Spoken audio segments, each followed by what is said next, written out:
Voici la déclaration du ministère russe des Affaires étrangères, qui va droit au but concernant les États-Unis.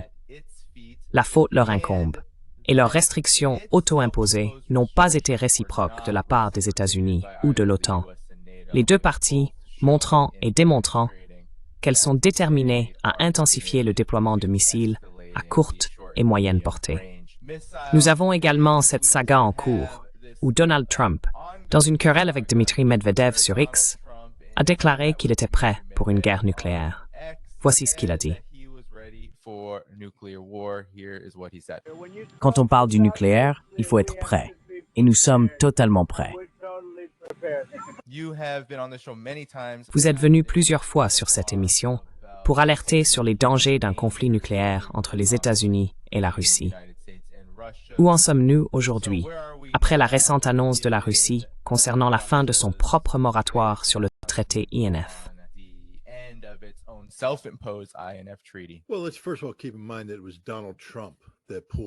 Eh bien, rappelons d'abord que c'est Donald Trump qui s'est retiré du traité sur les forces nucléaires à portée intermédiaire, INF, en août 2018.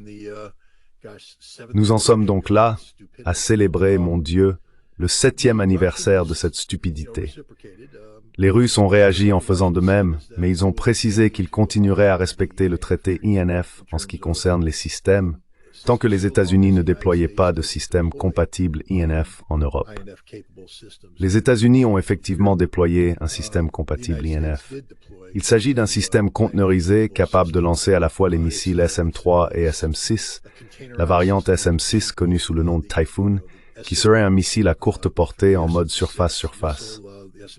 Mais ce même système conteneurisé, dérivé du système Mark Gardowan Aegis Ashore, peut également lancer le Tomahawk.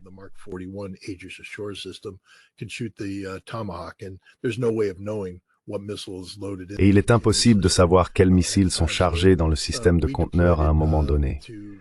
Nous l'avons donc déployé au Danemark, je crois, dans le cadre d'un exercice de l'OTAN.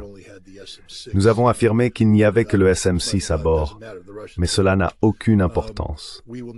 Les Russes ont déclaré « Nous allons désormais commencer à déployer activement et à mener la R&D nécessaire pour produire nos missiles. » Et ils ont lancé la production de ce qu'on appelle le missile Oreshnik. En novembre 2024, la Russie a effectivement réalisé un essai opérationnel de l'Oreshnik, frappant l'usine Dnipro à Dnipropetrovsk, en Ukraine.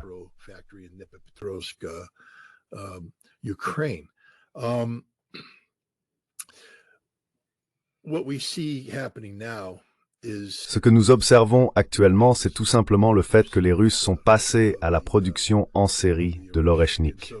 Ainsi, au lieu de disposer de quelques missiles fabriqués à la main pour des essais, ils sont désormais en production en série et fabriquent des missiles qui sont envoyés sur le terrain auprès d'unités opérationnelles. Ils ont déployé les premières unités opérationnelles équipées de missiles Oreshnik. Lorsqu'on déploie un système comme l'Oreshnik, il l'est au niveau régimentaire, ce qui signifie qu'on met en place un régiment. Cela veut dire qu'il y a 3 bataillons, et chaque bataillon dispose de 3 lanceurs. Nous parlons donc d'au moins 9 lanceurs de missiles Oreshnik, déjà déployés sur une base opérationnelle quelque part en Russie.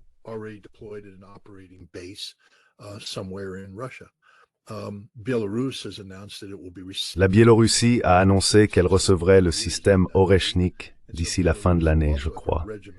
Ainsi, la Biélorussie disposera également d'un régiment de 9 lanceurs. Ils vont recevoir 10 lanceurs parce qu'ils vont avoir leur propre centre de formation pour entraîner les troupes biélorusses.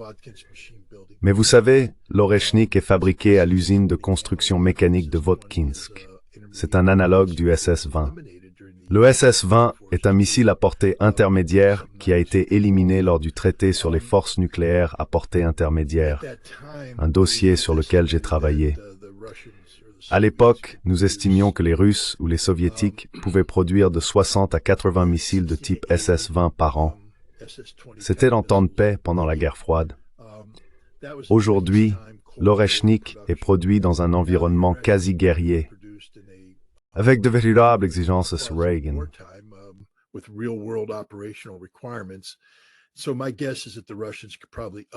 Donc, je pense que les Russes pourraient probablement augmenter cette production à environ 100 Oreshnik par an. S'il y a 9 Oreshnik par régiment, on parle des Russes, et il y aura ici une capacité de rechargement. De plus, l'Oreshnik sera configuré à la fois pour des capacités conventionnelles et nucléaires, disons donc 45 à 50. On parle des Russes qui pourraient déployer avant la fin de l'année, probablement de l'ordre de 4 à 5 régiments, soit l'équivalent de quelques divisions d'Oreshnik. Et ils vont simplement continuer à en produire. Et c'est un véritable bouleversement. Cela modifie fondamentalement l'équilibre stratégique des forces en Europe. Les États-Unis ou l'OTAN n'ont rien qui puisse contrer cela, tant en termes de frappe conventionnelle, qui est une nouvelle capacité. Le SS-20 n'était pas un système de frappe conventionnelle. C'était uniquement un système nucléaire.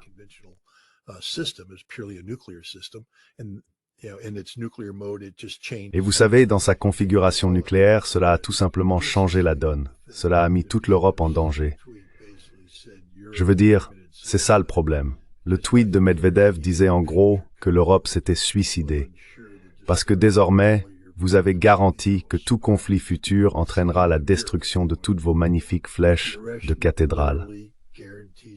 C'est la fin de l'Europe, mais ils veulent faire la guerre. L'Oreshnik garantit littéralement la destruction physique de l'Europe en cas de guerre nucléaire, et le fait que l'Europe ne pourra pas résister à une guerre conventionnelle sans subir d'immenses dégâts.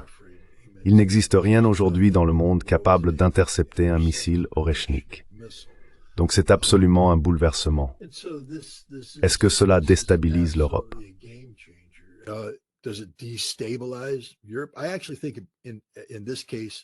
En réalité, je pense que dans ce cas précis, à ce moment donné, cela apporte de la stabilité parce que l'Europe devient folle, littéralement folle, en ce qui concerne sa rhétorique anti-russe et ce genre de choses. Il n'y a rien que l'Europe puisse faire pour égaler l'Oreshnik. Et il n'y a rien que les États-Unis puissent faire pour égaler l'Oreshnik en ce moment. Les États-Unis cherchent à déployer ce qu'ils appellent le Dark Eagle, un missile hypersonique de portée intermédiaire. Il était censé être déployé l'année dernière, mais nous ne savons pas comment le construire, et donc nous n'avons pas encore mis le système en service opérationnel. Il parle peut-être de 2026 pour mettre le Dark Eagle en service. Mais ce qui est intéressant dans le tweet de Medvedev, ce n'est pas seulement à propos de l'Oreshnik. Il a dit cela et d'autres systèmes.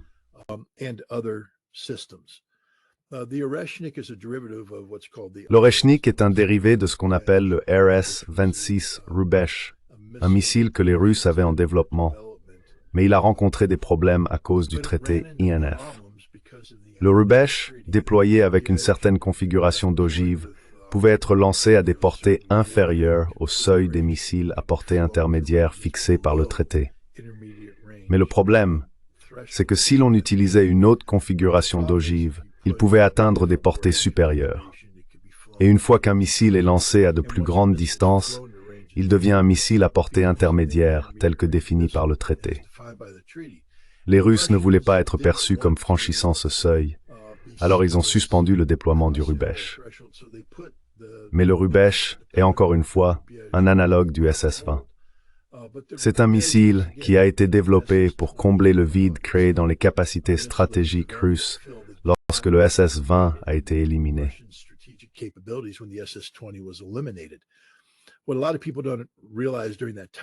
Ce que beaucoup de gens ne réalisent pas à cette époque, c'est que les Russes avaient construit un autre missile appelé le missile Skorost. C'était un autre missile de portée intermédiaire. Il avait été conçu spécifiquement pour répondre aux problèmes posés par le Pershing II. C'est-à-dire que lorsque les Pershing II, qui sont des missiles de portée intermédiaire américains, étaient déployés en Allemagne de l'Ouest, si le Pershing II quittait sa garnison et passait en mode opérationnel, les Russes n'avaient rien qui pouvait riposter immédiatement. Skorost signifie rapide. Ainsi, le système Skorost a été conçu pour répondre rapidement au déploiement opérationnel du Pershing II.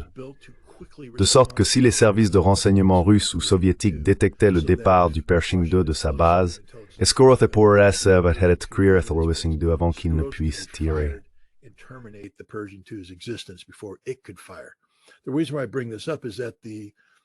La raison pour laquelle j'aborde ce sujet, c'est que l'Oreshnik n'est pas le système destiné à contrer le Dark Eagle.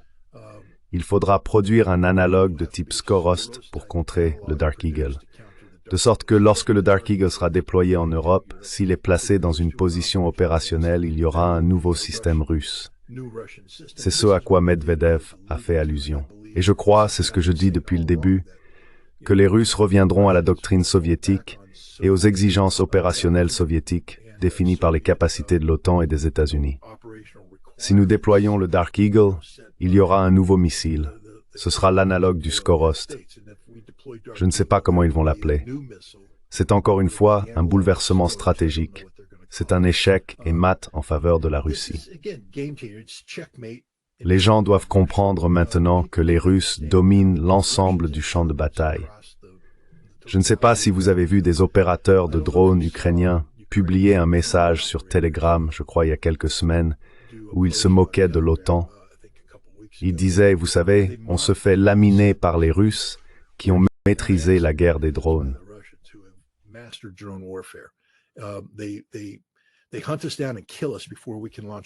Ils nous traquent et nous tuent avant même que nous puissions lancer nos drones maintenant. Les Ukrainiens s'en sortaient plutôt bien dans la guerre des drones, mais désormais, dès qu'ils déploient, les Russes ont effectué une analyse des schémas de vie sur la façon dont les drones ukrainiens opèrent. Et dès qu'ils deviennent opérationnels, les Russes les éliminent. Ils les massacrent. C'est pour cela que les Russes progressent à Pokrovsk, à Soumy et ailleurs. Là où ils étaient auparavant arrêtés net par les drones ukrainiens. Maintenant, ils avancent sans difficulté. Et les opérateurs de drones ukrainiens se sont levés et ont dit que l'OTAN doit comprendre qu'une armée de style OTAN affrontant les Russes serait anéantie en quelques jours. Détruite, totalement détruite. Et cela rien qu'avec les drones. Maintenant, ajoutons la suprématie russe dans le domaine des missiles. Ils avaient déjà l'Iskander, vous savez, l'Iskander M, l'Iskander K, le Calibre, le Kinzhal. Mais maintenant, on ajoute l'Oreshnik, qui détruira tous les centres de commandement et de contrôle, tous les grands centres logistiques à travers l'Europe. Il n'en restera aucun quand la guerre commencera. Il n'y aura plus de tête de ligne ferroviaire, il n'y aura plus rien, tout aura disparu. Les Oreshnik conventionnels s'en chargeront. Et ensuite, on ajoute le Skorost, qui éliminera le Dark Eagle et les autres équivalents, y compris les bases aériennes. Les Russes sont désormais en position de totalement mobiliser leur industrie de défense. Ils produiront des missiles par centaines, ils fabriquaient 70 Iskander par an. Ils en produisent maintenant 700. C'est jeu 7 et match Russie. Comment les États-Unis vont-ils répondre?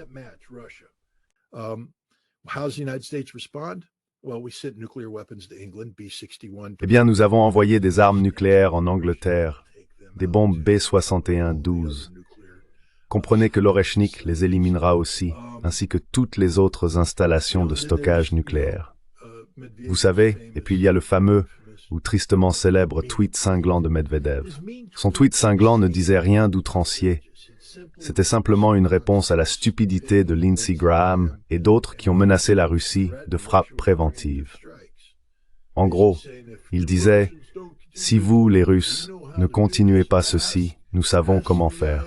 Demandez à l'ayatollah. » C'était essentiellement une menace de frappe de décapitation, une première frappe des États-Unis. Et tout ce que Medvedev a fait, c'est dire « Et nous avons la main morte ». La main morte est un système de la guerre froide connu sous le nom de périmètre. Il existe vraiment, même si Medvedev a dit « S'il existe, il existe ».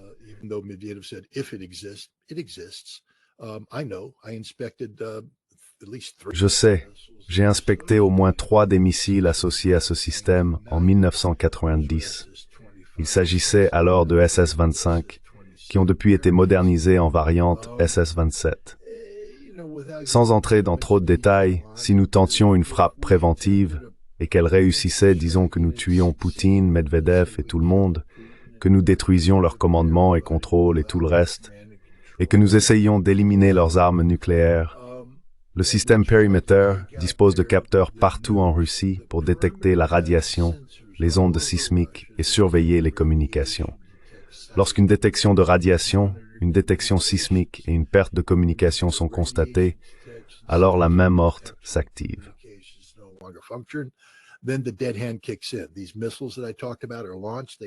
Ces missiles dont j'ai parlé sont lancés. Ils ont une capacité de diffusion, ils ne transportent pas d'ogives, ils transmettent les codes de lancement, et tout l'arsenal russe est immédiatement lancé contre les États-Unis, et les États-Unis cessent d'exister. C'est la main morte. Et tout ce que Medvedev a dit, c'est « vous voulez parler de nous frapper de manière préventive, nous avons la main morte, et vous deviendrez des morts vivants ». Apparemment, Trump n'a pas compris cela, parce qu'il pense qu'il gère le nucléaire mieux que quiconque. Et il a menacé où il a dit « je vais déployer des sous-marins de classe Ohio capables de transporter des tridents ». Voici ce qui est intéressant, et je vais m'arrêter là. C'est pour cela que c'est si dangereux.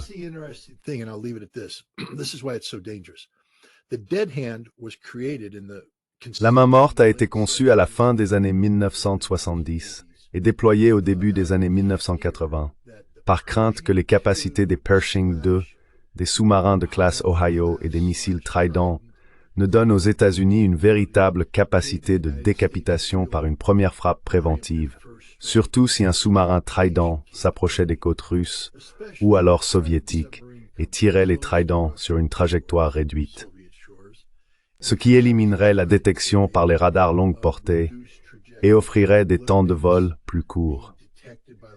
Et c'est pour cela qu'ils l'ont construite. Ils l'ont construite à cause du Trident. Ils ont construit la main morte à cause du Trident, par peur que les États-Unis placent des sous-marins de classe Ohio près des côtes et tirent les Tridents. Alors qu'a fait le président?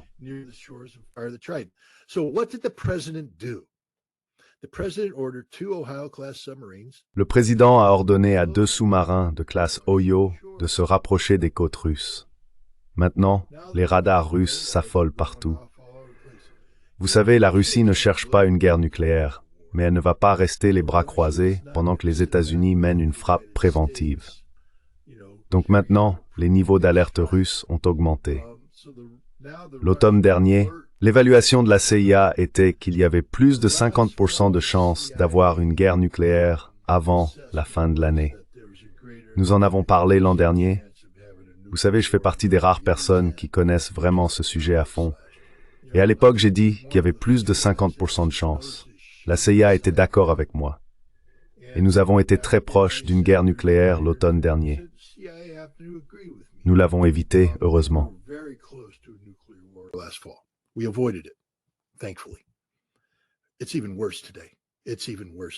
C'est encore pire aujourd'hui. C'est encore pire aujourd'hui. Et cela va empirer. Le traité New START expire en février. Une fois qu'il aura disparu, il n'y aura plus aucune limitation. Nous verrons les arsenaux nucléaires des 2 pays augmenter, car ils sortiront des ogives nucléaires de leurs réserves. Actuellement, le traité autorise 1550 ogives sur des systèmes opérationnels, mais il y a des milliers d'ogives en réserve. Et l'une des façons dont nous avons réduit nos systèmes opérationnels, c'est par exemple de prendre le missile Minuteman III et de le doter d'une seule ogive. Mais nous avons déjà testé la mise en place de plusieurs ogives dessus. Nous l'avons déjà fait. L'armée américaine est déjà intervenue pour installer plusieurs ogives sur le Minuteman III afin de tester cette capacité.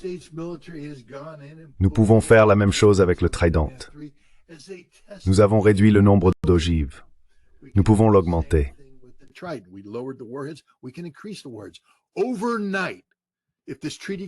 Du jour au lendemain, si ce traité disparaît, nous passerons de 1550 à plus de 4000 ogives nucléaires déployées. Et les Russes peuvent faire la même chose. Cela va alors s'emballer jusqu'à ce que nous parlions de 20 000 à 30 000 ogives nucléaires de chaque côté, à un moment où nous avons un président idiot en place. C'est une recette pour un désastre. Je veux dire, est-ce que cela peut être évité? Je ne sais pas. J'espère que oui. Je veux dire, Donald Trump a en fait dit à un correspondant de TASS le 29 juillet qu'il ne pouvait pas imaginer laisser le traité New START expirer. Il a dit « Ce sont le genre de choses que nous ne laissons pas expirer ». Alors que faites-vous pour le maintenir en vigueur? Où sont les négociations? Elles n'ont pas lieu. Ce qui se passe, c'est que la bouche du président s'emballe et nous sommes dans une situation extraordinairement dangereuse. Bref, c'est une longue réponse à une courte question. Je suis désolé. Je passe la parole à Larry.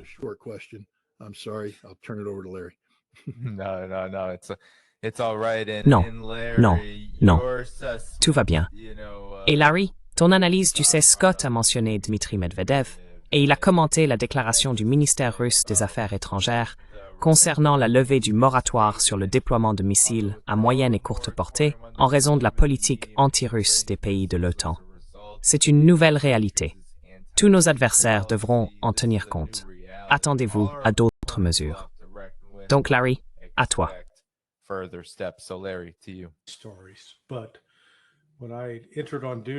Lorsque j'ai commencé à travailler à la CIA en septembre 1985, la principale préoccupation à l'époque était la question du déploiement du missile balistique à portée intermédiaire Pershing II en Europe. Il y avait des manifestations massives dans plusieurs pays européens contre ce déploiement. Mais c'est la crainte des Européens qui se sentaient désormais vulnérables à des frappes russes avec des missiles balistiques à portée intermédiaire qui a conduit aux négociations entre Reagan et Gorbatchev. Ray McGovern était directement impliqué dans tout cela à l'époque, et cela a abouti au traité INF. Je crois que c'est en décembre 1987 qu'ils l'ont finalement signé. Or, malgré les tensions qui existaient entre les États-Unis et l'Union soviétique de l'époque, car il faut se rappeler que nous financions activement les Moudjahidines, ces extrémistes islamistes en Afghanistan, et que beaucoup de Russes, beaucoup de soldats soviétiques étaient tués.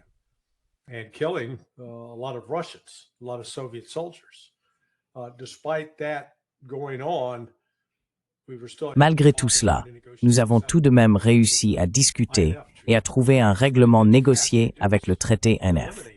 Et cela a effectivement permis de réduire et d'éliminer, vous savez, pendant, disons, environ 33 ans, jusqu'à ce que Bush s'en retire, ou Trump en 2018. Donc vous voyez, à peu près 33 ans pendant lesquels cette menace s'était atténuée. Et comme Scott l'a si bien souligné, elle est de retour. Et elle est revenue avec force, car désormais, la Russie est équipée d'une manière unique, contrairement à l'Occident. Et puis, lorsqu'on aborde la question des systèmes de défense aérienne capables d'abattre des missiles balistiques ou hypersoniques, les États-Unis et l'Europe n'ont rien.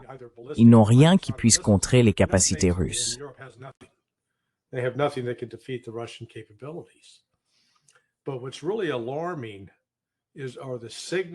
ce qui est vraiment inquiétant, ce sont les signaux envoyés par Washington pendant que Donald Trump est président.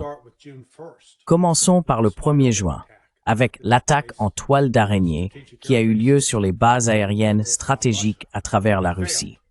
Maintenant, ils ont échoué. Mais cela a tout de même démontré une intention et une capacité, en utilisant des drones, qui a ensuite été reproduite un mois plus tard, ou plutôt 2 semaines plus tard, en Iran avec les attaques et l'attaque de décapitation qui ont eu lieu. Donc, si vous êtes un analyste militaire ou du renseignement russe, vous êtes là à observer et à dire « Voici l'Occident qui aide l'Ukraine à mener ces attaques de drones. » Et je suis sûr qu'ils ont effectivement reçu de l'aide de l'Azerbaïdjan pour éliminer notre menace nucléaire aérienne provenant des bombardiers.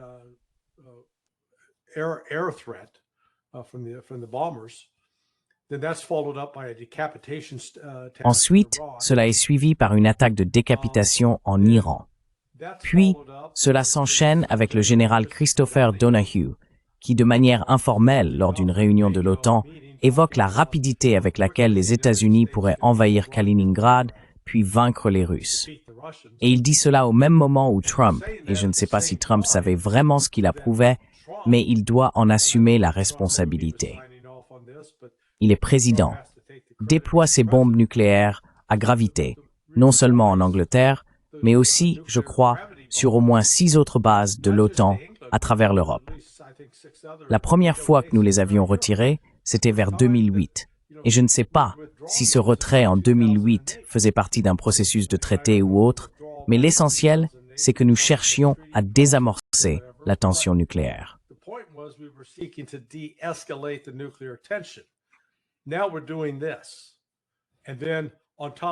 Maintenant, nous faisons cela. Et en plus, avec Trump, qui ne peut pas s'empêcher de parler comme il le fait. Je sais que le juge Napolitano a été interviewé par Dmitry Simes dans l'émission que Dmitry anime en Russie. Il y avait des généraux russes présents et il voulait vraiment savoir « Mais qu'est-ce que les États-Unis sont en train de faire? Est-ce que vous êtes sérieux à ce sujet ?» Dans le monde du renseignement, ce que l'on cherche à faire, c'est éliminer l'incertitude. On ne veut pas augmenter l'incertitude et les doutes. Et tout ce que fait Trump ne fait qu'augmenter les doutes et les malentendus. Et à cause de cela, on finit par rendre le monde plus dangereux. Donc je suis d'accord avec Scott. Je pense que nous sommes dans une situation bien pire que ce que la CIA avait prévu en décembre dernier.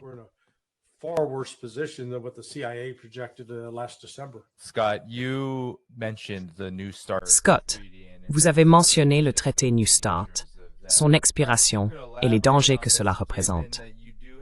Peut-être pourriez-vous développer ce point, étant donné que vous avez un projet. Il s'agit de votre Substack, Project 38, qui est une campagne centrée sur la production d'un film documentaire, 38 minutes, visant à remettre le désarmement nucléaire au centre des priorités politiques américaines. Les gens peuvent faire un don à ce projet via le lien dans la description de la vidéo après l'émission. Mais parlez-nous des dangers liés à cette situation, à la lumière des derniers développements, et expliquez comment vous avez articulé tout cela dans ce projet.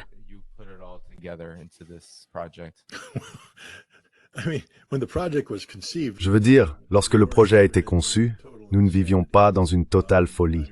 Je veux dire, c'est devenu encore plus important aujourd'hui qu'auparavant, mais aussi plus difficile à mettre en œuvre.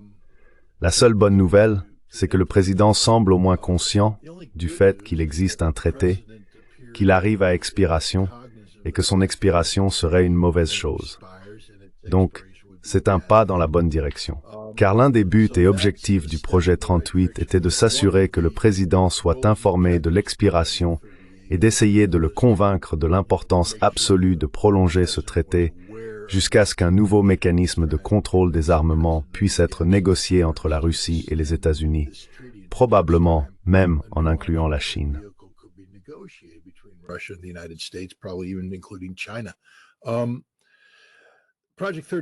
Le projet 38, le nom 38, vient des 38 minutes de terreur ressenties par les citoyens d'Hawaï le 13 janvier 2018, lorsque à 8 heures du matin, le système d'alerte d'urgence d'Hawaï a diffusé un avertissement indiquant qu'un missile était en route vers Hawaï et que la population devait immédiatement se mettre à l'abri.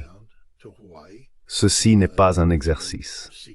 Cela s'est produit à une époque où l'administration Trump et la Corée du Nord montraient leurs muscles nucléaires respectifs. Et l'on pensait que les Nord-Coréens avaient lancé une arme nucléaire contre Hawaï et que tout le monde allait mourir. Pendant 38 minutes, les gens ont réellement cru qu'ils allaient mourir. Il existe de nombreux témoignages très émouvants de personnes sur ce qu'elles pensaient qu'il allait se passer.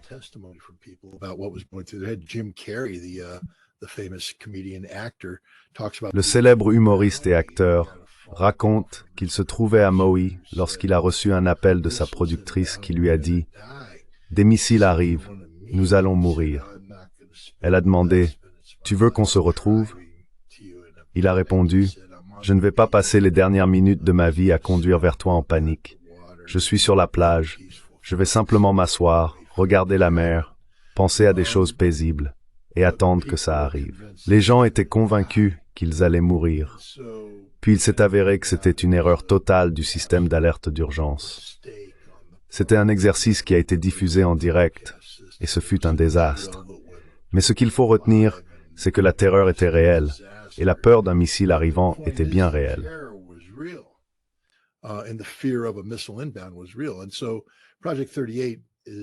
Le projet 38 est donc dévastateur.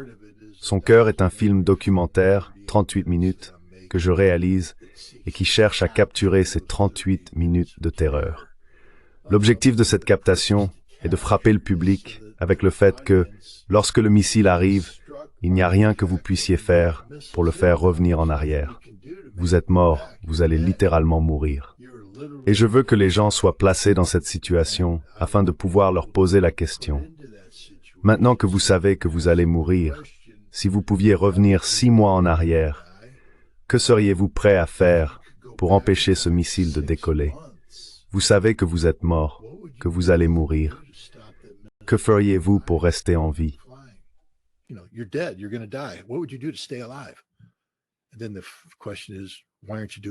Et donc la question est pourquoi ne le faites-vous pas maintenant? Et c'est justement ça le projet 38, c'est le maintenant. Que sommes-nous censés faire maintenant? L'idée est de créer un film documentaire, puis de rassembler ce que j'appelle une équipe B. Une équipe B composée de personnes ayant servi au sein du gouvernement dans divers rôles, y compris en tant que conseiller du président sur les menaces nucléaires, le désarmement, les politiques publiques. L'équipe B est un concept qui remonte aux années 1970. Lorsque la CIA a produit une estimation nationale du renseignement sur les missiles soviétiques, avec laquelle les néoconservateurs enragés n'étaient pas d'accord. La CIA disait « Écoutez, il n'y a pas tant de raisons de s'inquiéter des missiles soviétiques. »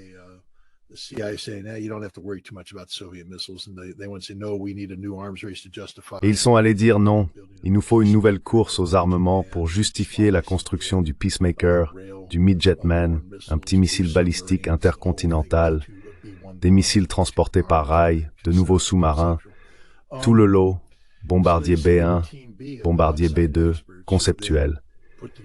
Ils ont donc réuni une équipe B composée d'experts extérieurs qui ont alors élaboré leur point de vue opposé.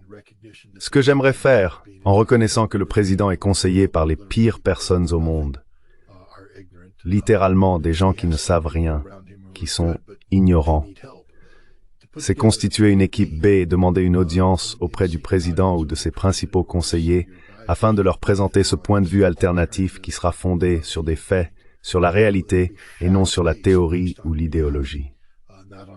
Pour convaincre le président de l'absolue nécessité de prolonger le traité New START.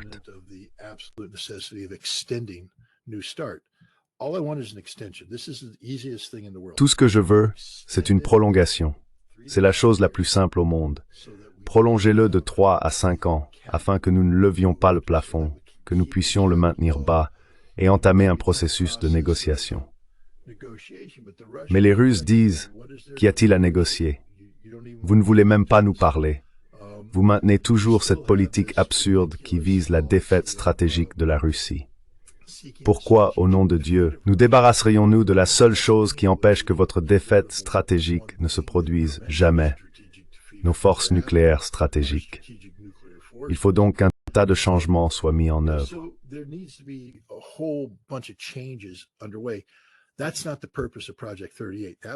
Ce n'est pas le but du projet 38.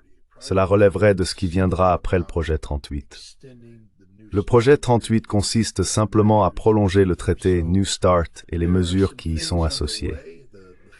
Donc certaines choses sont en cours, le film est en production, il y a d'autres initiatives que j'espère annoncer dans une semaine, la constitution de l'équipe B par exemple, et ensuite une fois cela accompli, nous lancerons une campagne de relations publiques, nous diffuserons le film, nous le montrerons pour susciter du soutien, afin qu'en décembre, nous puissions aller à Washington, D.C., organiser un rassemblement au National Press Club, installer un grand écran LED mobile, le placer à Lafayette Park et projeter le film pour le président.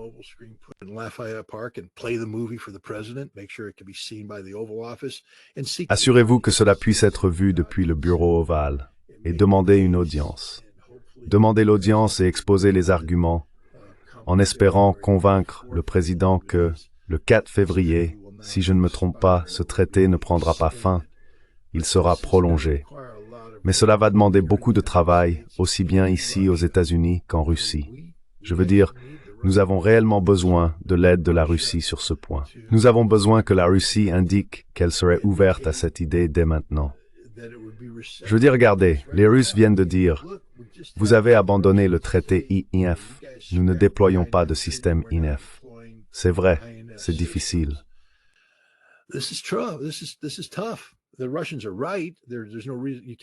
Les Russes sont juste là.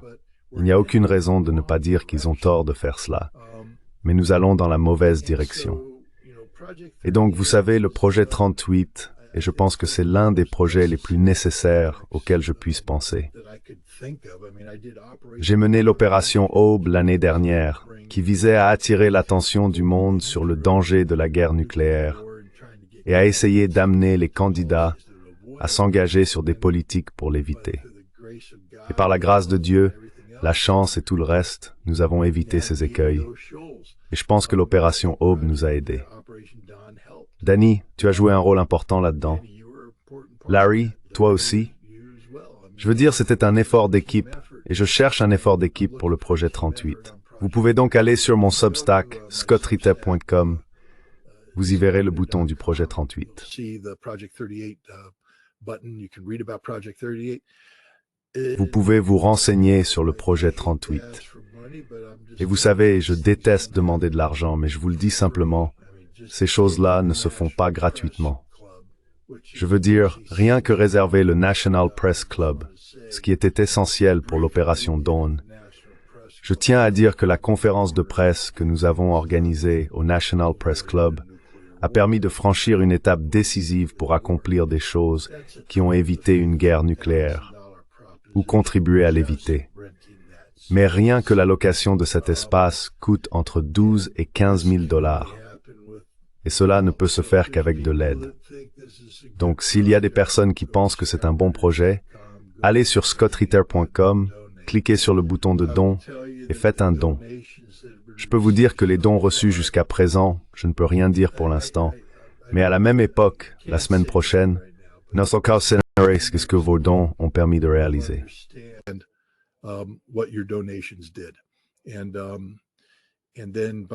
Et puis d'ici la fin du mois, ou je pense à la mi-septembre, vous comprendrez encore mieux.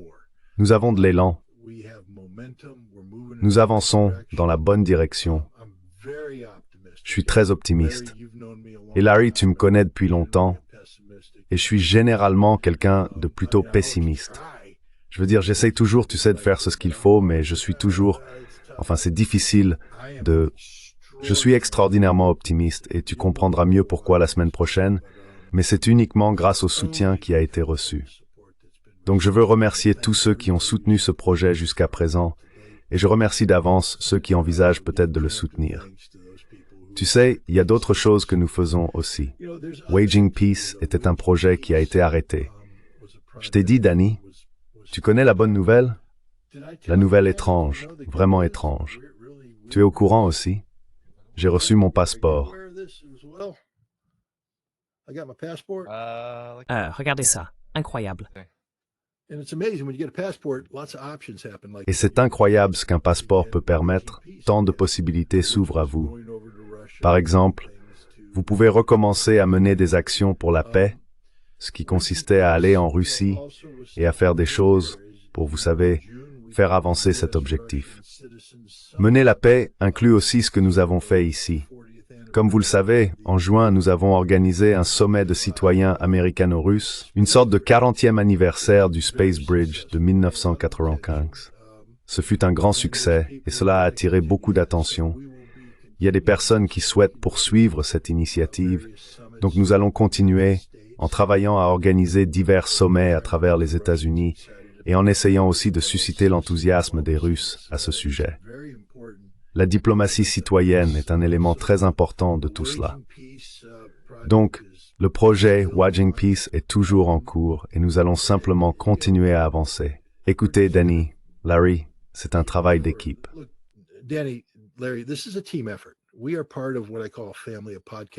Nous faisons partie de ce que j'appelle une famille de podcasts et une famille de podcasteurs. Ensemble, nous avons la capacité d'influencer des millions de personnes.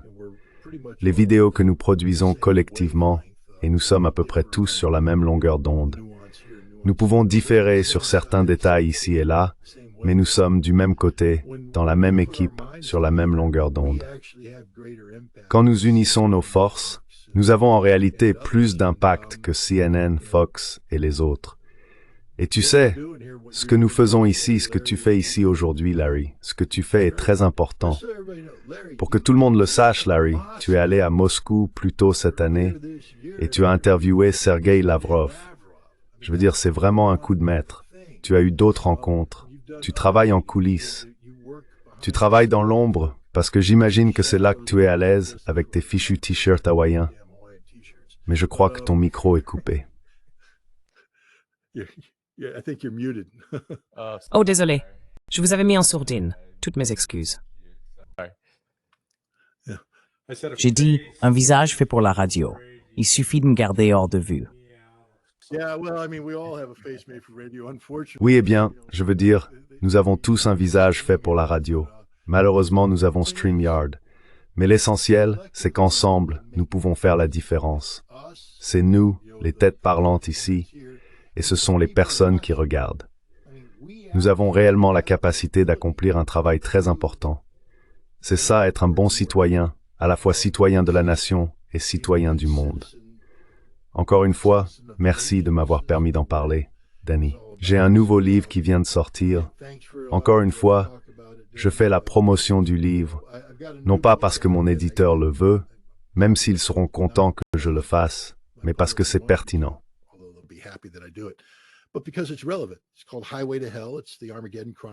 Ça s'appelle Highway to Hell. C'est les chroniques de l'Armageddon de 2014 à 2025. Il ne pourrait pas y avoir de livre plus d'actualité, car tout ce dont nous venons de parler est prédit dans le livre, discuté dans le livre et approfondi dans le livre. Il s'agit de la folie absolue, la route insensée sur laquelle nous sommes actuellement avec Donald Trump et ses non-experts, et de l'importance du contrôle des armements. Donc, si vous voulez une introduction pour comprendre pourquoi le projet 38 est important, pourquoi la prolongation du traité New Start est importante, Highway to Hell est un bon point de départ. Highway to Hell is a good place to start.